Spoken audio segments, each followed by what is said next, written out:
שעלו החלוצים לארץ המובטחת, הם הפשילו שרוולים, ניצחו את הקדחת.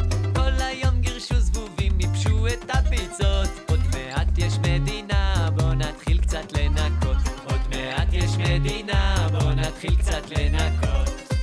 נכון שזה קרה לפני המון שנים, אבל גם אני רוצה כמו החלוצים לסלול עוד דרך בארץ ישראל, לשתול עוד פרח בארץ ישראל, לפסוע בשבילים, לשיר לה עוד שירים, לארץ ישראל שלי, לארץ ישראל שלי.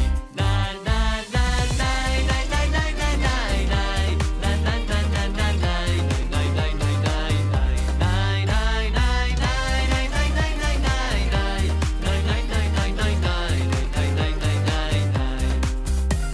כשהגיעו יהודים מהאונייה ליפו, הם נשקו לאדמה, הביטו מניע פה. אין מקום לגור ורק חולות סביב סביב. נחו יום יומיים ובנו את תל אביב. נחו יום יומיים ובנו את תל אביב. נכון שזה קרה לפני המון שנים, אבל גם אני רוצה כמו הראשונים